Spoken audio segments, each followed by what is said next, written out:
Et puis à Wanindararay, le constat sur l'autoroute Le Prince est déplorable. Cette grande route de transport public est dans un état de dégradation très poussé. À cet endroit, face à ce phénomène, les citoyens de la localité ainsi que les conducteurs sur l'axe poussent des cris de cœur pour une régularisation définitive de cette situation. Signé pour le Bamou et Bangali Ansane, reportage.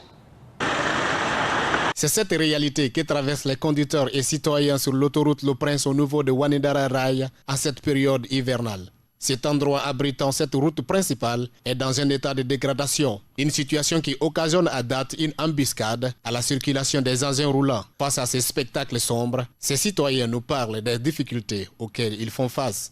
La manière qu'on voit la route ici, nous les chauffeurs, nous sommes souffert, même les passagers. Là actuellement, si on n'augmente pas les transports, c'est la souffrance. L'air actuellement, maintenant, la Guinée est oubliée. C'est partout en Guinée. Plus fortement, raison, en Conakry ici, ça ne va pas. Il n'y a pas de route. Il y a certaines routes, bien sûr, c'est bien fait. Mais il y a certaines aussi, regardez par exemple, comme Ouandra Rai ici, là. Vraiment, c'est pas facile, quoi. Vraiment, ici, c'est complètement dégradé. Maintenant, on demande. Ils vont revoir pour ça là. S'il y a des travaux d'urgence qu'ils peuvent faire, vraiment, ça nous arrange. Poursuivant, ces citoyens estiment que les papiers demandés par l'État aux conducteurs devraient contribuer à la réparation des routes pour une circulation libre et rapide des engins roulants. À chaque fois, on nous demande des papiers, des visites techniques ou bien quoi. Mais regardez l'état de nos routes, c'est pas facile. Normalement, quand tu payes, tu dois circuler dans de bonnes conditions, quoi. Maintenant, à chaque fois, on ne te pitie pas, tu vas forcément assurer.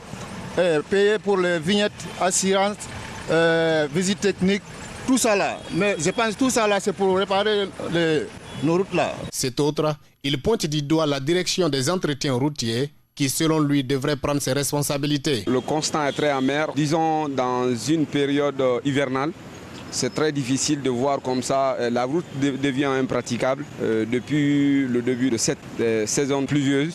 C'est ce que je constate. Et ce n'est pas ici seulement.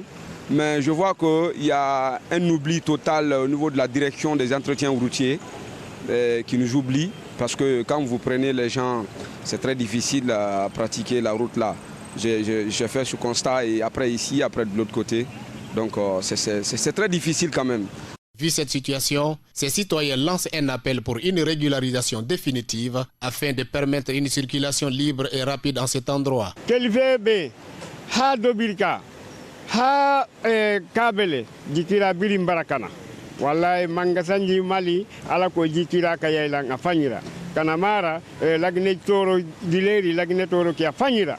L'État n'a qu'à quand même faire face à cette situation, sinon que la population ne fait que souffrir par rapport à ça. Il faut noter qu'en dehors de ces lieux ciblés, plusieurs endroits sur l'autoroute Le Prince sont dans ce même état. Il serait nécessaire que les autorités prennent leurs dispositions pour freiner ces phénomènes dans le pays.